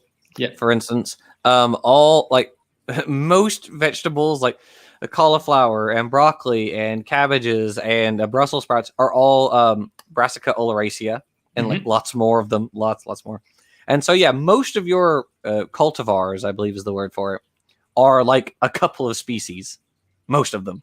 And so, but yeah, it's very interesting the way that happens, and the like different another variable that oxygen had to drop to the point where forest fires didn't take place. So there's an awful lot of grasses and others that proliferate until the fire hazard issue becomes dynamic. And then also when we're talking about these incredibly beautiful flowers, we have to remember too how they look to their potential pollinators. So birds and insects see in the ultraviolet. So an awful lot of these things have an even bigger signature that we can't see. We don't see ultraviolet. Right. Yeah. Also, we all like creationists also know, of course, that Darwin called the origins of the angiosperms a abominable mystery. But yeah, back in the mid 1800s. Yes. There is a recent paper I wrote 2 months ago that says the title says fossil data support a pre-Cretaceous origin of flowering plants. Because I can read from the abstract, but you can also look it up. Like our results I've been collecting all of the our results indicate that several a section in the new book. Yeah, it says our results indicate that several families originated in the Jurassic, strongly rejecting a Cretaceous origin of the group. So we report a marked increase in lineage accumulation from 125 to 72 million years ago, supporting Darwin's hypothesis of a rapid Cretaceous angiosperm diversification. But, all right, it's a very clear abstract. Yeah, I mean, yeah, that makes sense. The genetic data is going to precede the fossil data, and so yeah, because once you get to the Cretaceous, it's like they all just kind of appear, and so it makes well. There's also that very interesting thing that we pointed out with the was it the Cretaceous terrestrial revolution. You also have sort of which is kind of a carryover from the late Jurassic, because you have a diversification, a bunch of different groups of terrestrial animals, which is probably related to the diversity of angiosperms, which is occurring. Right. So yeah, that's all very interesting data to consider, which creations don't. I would stress that the angiosperm diversity is like really what makes what have made the world look like or at least the biological part look like the world we still have today. Because like before there were plants, like you like walking around in the woods would be really weird. Like no flower anywhere.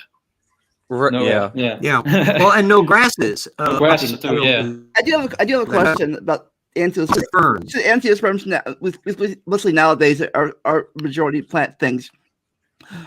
Was a lot of them killed off in the KPG or KT, whatever it's called now, extinction of the other plants?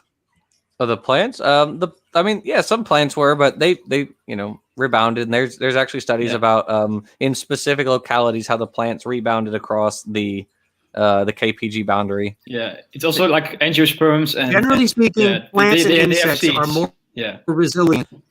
Okay, and then the big vertebrates, they're the ones that get really hit. Because we say mass extinction. We always talk about the animals that got killed, but I don't know if the plants got killed off too. Species. Those big five. There were probably quite a few species that didn't make it, but for the most part, like most lineages of angiosperms, like made it through. Like it's not like a wide. Only a few angiosperms. Like there were lots of different groups of angiosperms that made it through, and I think it is most likely because they have seeds that can survive really long, and wait until they can hunker down in a way that animals can. Yeah, like we have seeds that have been locked in ice for thousands of years, and they can still sprout back to life. Right. Yeah. Right. Yeah. They're a pretty resilient bunch. And so so we're almost to the end of this. But so as you can see, the flower here is kind of similar to the cone, because you have production of microspores, which are your male spores, and your megaspores, which are in the ovary. And this says the ovary, which is the Archegonium, right? The Archegonium produces the megaspores and ultimately the eggs. And so you have your microspores, which undergo mitosis to produce your male gametes, which are again your pollen. Then the wind or animal or whatever carries your pollen, and it gets dropped on the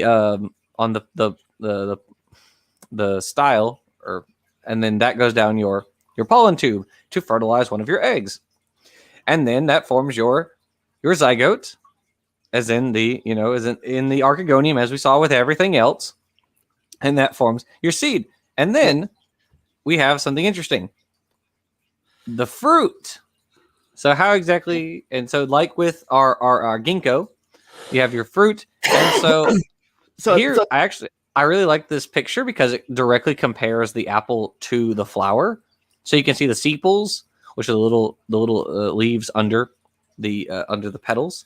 And so they're at the very bottom of the apple. You have the ovary or the Archegonium, and there are other tissues, and that forms the big middle part, and then the pedicel, the stem, which is your top part. So fruit is kind of like the embryonic fluid or the yolk. I mean, sort of.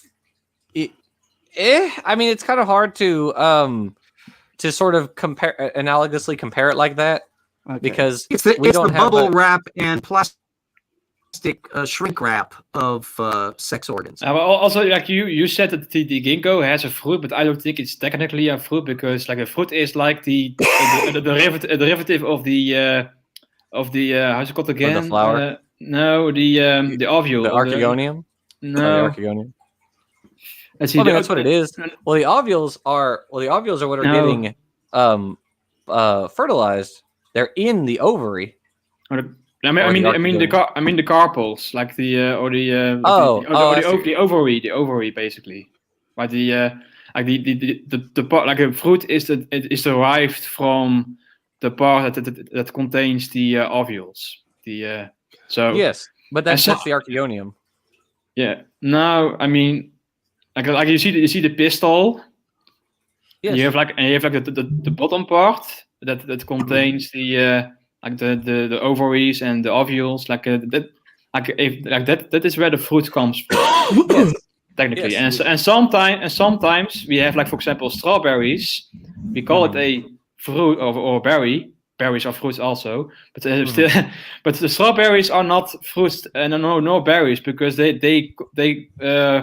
derive from the receptacle. And you can also see in the figure on the left, the receptacle is the part that's below the ovary, basically. So Right. so the strawberries are technically not fruits or no berries. Right. Just like peanuts Sure. aren't nuts. Yeah, right. Right, they're legumes, yeah. Everything has to be so complicated. So anyway, so yeah, you have your fruit, which is derived from the parts of the flower, and we have essentially the same sort of process, which is what we have in the total process is overall fairly similar to what we've seen previously. We're just dealing with different parts now. We're dealing with a flower rather than a cone. But in terms of, the alternation of generations, it's really not super different. So, but anyway, so that's in a very large nutshell the evolution of plants. 500 million years in life there. Yeah. Also, about the thing as it about the strawberry not being a fruit because it comes from the receptacle. You can also see in the apple. Not everything about the apple is a fruit, because you can see in the middle, you can see the outline of where the ovule was, and the outside part of it is also not derived from the. It's derived from. It's not derived from the ovary. It's derived from the accessory tissue. Right. So it's like a fruit in the middle of not fruit. That's the apple, basically. So was the fruit ovary stuff created to protect the seeds or to spread the seeds? To I think spread. The fruit. Yeah, the fruit is to you want to entice animals to eat it, so they will defecate your seeds elsewhere. Move them to a new area. That's the point of I wasn't sure if they made. That's how I kept saying made, but the fruit, so that they didn't eat the seeds directly, and they like pooped out before they got to the seed itself. No, you don't really digest the seeds. That's why you deposit them elsewhere in fertilizer of all things. And they have to be hardy enough not to be dissolved by digestive fluid. Yeah. Otherwise, if you did that with if you could dissolve them and you ate like a ginkgo seed, for instance, well, whoops. Isn't that like what squirrels do? Don't they eat the seeds of the plants? They're eating the nut. Okay. Well, they're like burying it, and thus they're burying a seed, and then it's like if they don't come back to it, it sprouts into a tree. Okay. The one they forget about. Yeah, the ones they forget about. Yeah, so the tree is selection pressure for greedy, but for chipmunks. I also need to mention the remember when I said about the some flowers prefer to self-fertilize and some flowers prefer to outcross, and there was like Darwin's hypothesis was that like you have flowers that have a certain symmetry. Like most flowers are like rotational symmetry. They have like if you rotate them around, they look the same. But some flowers are bilaterally symmetrical, and these flowers are like they have a very specific single species pollinators. And what Darwin says is that flowers like self-fertilization flowers which remain close to self-fertilize, they do this because it's very difficult to get these sometimes to get these specific pollinators to come along and do the pollination for them. So it's really interesting to see in this paper that says, let's see here, it says Darwin suggested that the Chrysogamous flowers, which are flowers that remain closed, help to ensure pollination, which he postulated is less certain in zygomorphic taxa. Zygomorphic is the bilateral, the symmetrical taxa that rely on more specialized group pollinators. Brainbag wants to ask if we're going to talk symbiosis in plants, I guess. Well, that would be a whole video unto itself. One which, Nestle, we have, and RJ, we've already, we did a video where we discussed different symbioses, or symbioses between different flowers. And you're talking about symbioses between like plants and arthropods, or endosymbioses? I don't know. Brainbug. I'm not sorry. You had to ask Brainbug. Yeah, because endosymbiosis is a much more restrictive concept than symbiosis in general, where did we do a video on like mutualism, parasitism? I don't think so, right? Or not? We do. Not on big topic. We talked about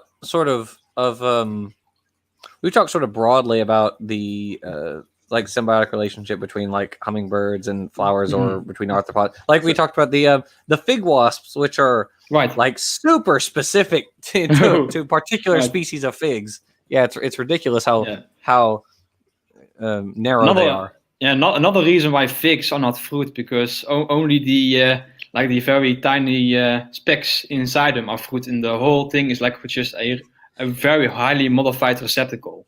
Also. He said he had lice. Oh, we did do a video where we talked about lichens. Passing chloroplasts was that video, because we talked about somewhat. That was kind of a debate as to which one's getting the best out of that deal, the bacterium or the fungi. Well, the interesting thing is you actually have multiple fungi or multiple algae and multiple bacteria kind of all together. And we talked about that in so if you want to see a video where we discuss that, look up passing chloroplasts, because we start with endosymbiosis, and then we go from endosymbiosis to sort of symbiotic relationships between different organisms like lichens, as well as with the relationship we have with our own gut bacteria. So check that out. And before we end, and may I compliment, now that I could actually see images, you did a splendid, delightful job in picking the material to be able to guide us through what is an immensely complicated subject and make it a hell of a lot clearer. Oh, thank you. I appreciate it. Before we end this up, another question is, when did we go from letting plants do their own thing to artificial selection of plants and start breeding them for our own uses? Oh, like 10,000 years ago. Years ago, since. Yeah, it's only been like a few thousand years that we started doing that, and even more recent, but not with all plants, because there's only certain plants.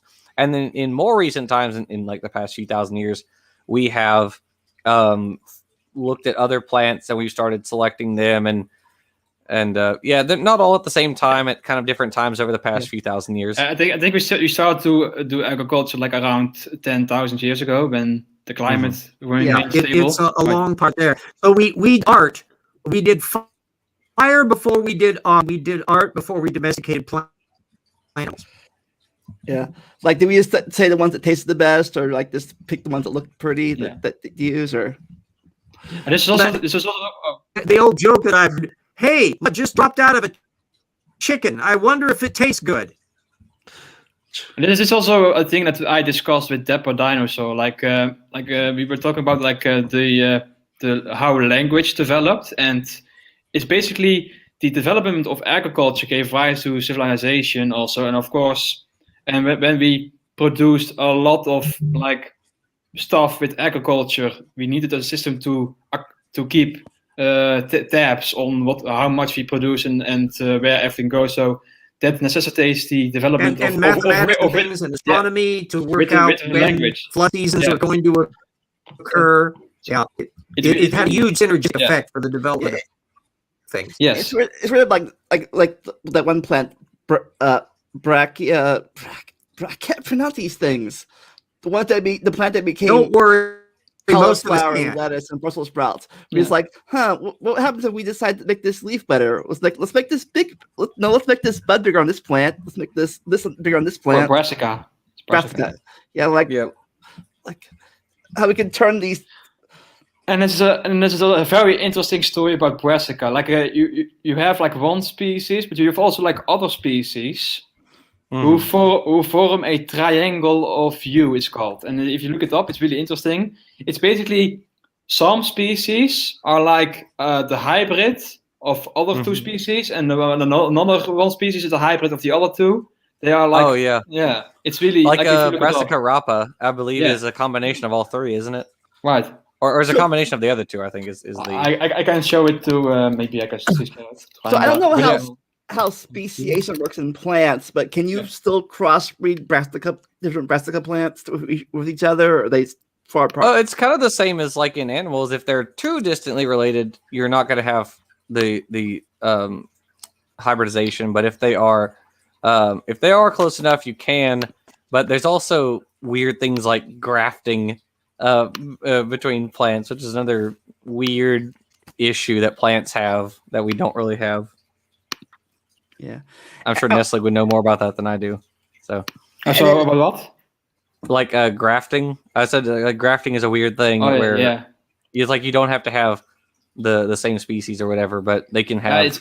Plant immunity works very different to our. Like we have like the major incompatibility complex that really prevents, but plants don't have it. So it's probably because in the way how our immune systems work. Yeah, I heard that. It's weird. Let me get plant immunity is plant immunity focuses on like foreign substances that are not found in plants themselves. So when another plant basically invades, it doesn't care because like it doesn't really recognize foreign substances at all. So yeah, that's why I heard like especially of apples and stuff. Most of them are grafted or clones and not crossbreeding with each other. Oh, so can you screen share or show what I'm screen sharing? You have to click on screen share at the bottom. Oh, really? Yeah. There you go. Right. Like this is what I was referring to, the triangle of you. Like you have many different Brassica species. Maybe I can show it bigger up. And you have Brassica rapa. Yeah, there it is. You have 6 different species. Like one of them is like you have a 9 chromosomes, and you have one of 10 and one of 8. But you have all species that have they're called allopolyploid. They have the whole genome of one species and also the whole genome of the other species too. So it's like it's not just hybridization. They have like the full genome of 2 species. Mm-hmm. And you have it 3 times in this configuration. It's really interesting. Oh, nice. Before we and the one on the bottom left, that is the what we are most familiar with, the cabbage, the broccoli, and the cauliflower on the bottom left. But before we wrap this up, before we go, I gotta bring up our favorite creationist and the banana plant. Yeah. Yes. Yeah, it was actually funny because Kent Hovind did something similar to that not too long ago, where he claimed the broccoli. was he's like, they expect you to believe the broccoli just evolved. Well, he didn't want Ray Comfort to have exclusive dibs on these stupid. Where did broccoli come from? He decided to outdo him. Yeah, where did broccoli come from? Try asking the Mesopotamians. Is my Kent Hovind impression good? I don't know. I think it's perfect. Absolutely. Josh Bowen, the digital hobby guy, does the most dead-on Kent Hovind. It's absolutely hilarious to watch. But let me just give a shout out to Darwin here, that up until Darwinian evolution, mathematics was kind of a mess. And it really was just, and it's no coincidence that so many botanists got on the evolution bandwagon, because when they started viewing plants as deriving lineages, it all started to make sense. Yeah, I heard a few years ago, I don't know if it's true or not, I heard that the bananas that we eat are going extinct because of a fungus or a bacteria or something, a parasite. The Panama disease, yes. That happens. Yeah. It happens with like wheat also. There's a or wheats and other grains. So there's like a fungus that it uses nearby plants as its intermediate host. So it like jumps, so it infects the grains, then goes to the other plant and then comes back, and so it's like it doesn't matter. Okay. Yeah, but isn't like which is the reason why you should choose monoculture. like don't we have a better chance?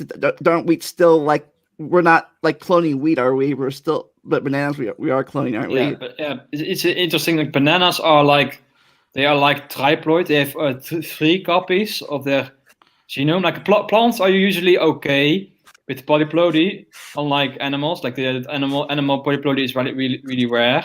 That's why they are like most of this is known like paleo polyploidy in animals.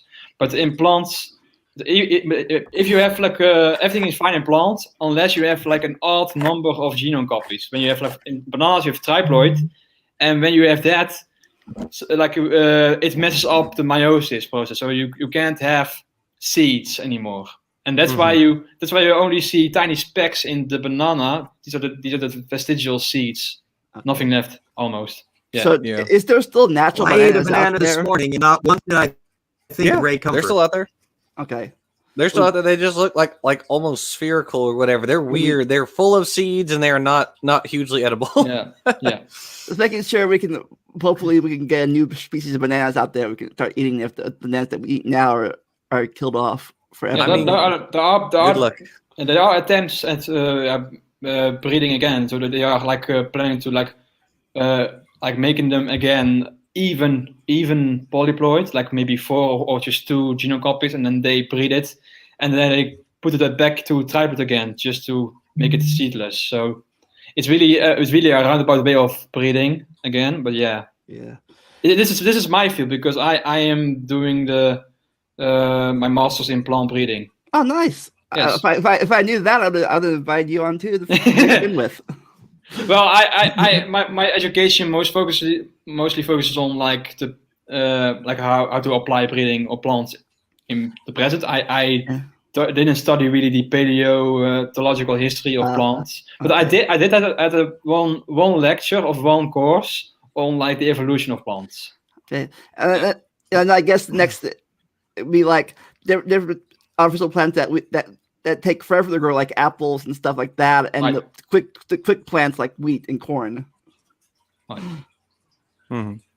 It's like we decided, apple breeding is just you only do one, you hybridize one variety with one variety and you hope it will produce a new variety that way. Like you don't really do long generational, only one cross, and you hope that will do it in the long run, because it really takes a long time to grow. You won't know for a few generations if that tree produced good fruit or not. Yeah, really. You have to wait a long time in order to have a tree that has apples on it. Is that why we started doing quicker plants like wheat and corn and oats and stuff like that? So because we wanted, and grapes because we wanted it right away.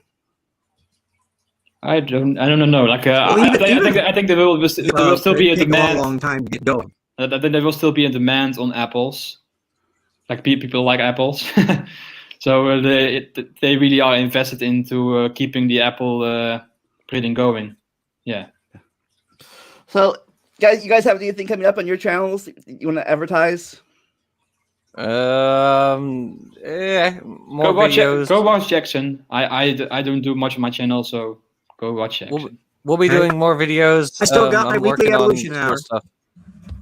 Yeah, I'm working on a lot of school stuff right now, and so but we'll have a new script soon. Our most recent video was on experimental evolution. So if you like seeing evolution in the lab, go check that one out. What? And Lurking Rocks Volume 2. So, you ever got? Yes. That reminds me. I opened up a can of worms on Twitter yesterday, talking about the children's version of your book. I was actually thinking about this morning about how it could be conveyed. Children's books are very. It would probably be no more than 40 pages or so. So you have to condense everything down.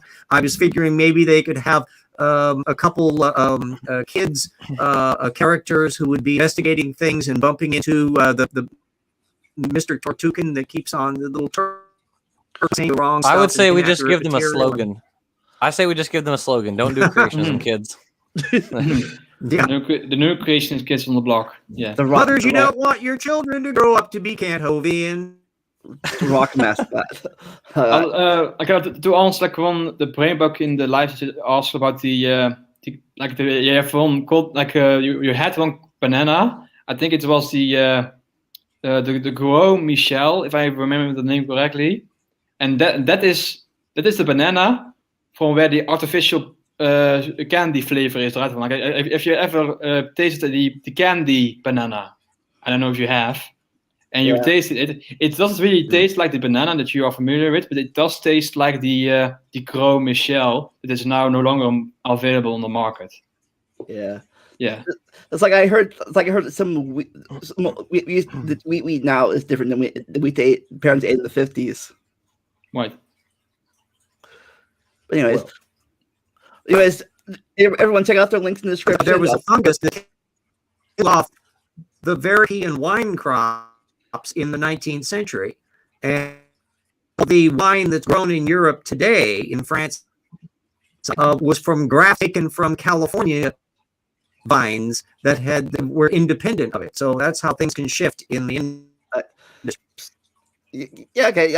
I didn't know if the wine from France is different from the wine in California. Yeah. And technically no, because it's all from California grapes from the 19th. Okay, guys, I really need to go now because it's really late for me. So yeah, me Well, too. thank you for having us. Yeah, Yes. thanks. Check out the links in the description below. Oh, hopefully, check out some sources I can put in the description too. But anyways, never stop learning. Enjoy the randomness. Yeah, and check out. Any of the technical papers that Jackson drew on for a lot of those illustrations, those would be perfect ones to put in the description for links. Yeah. So I drew almost this entire thing from memory. The pictures were just ones I found that were very useful on was it Google Images, but they're I'm sorry. And it's the same pictures that it's found in my textbook on the Campbell. Yeah, some of those biology. were some were Campbell biology pictures. So yeah. We'll see y'all next time. Bye. All right.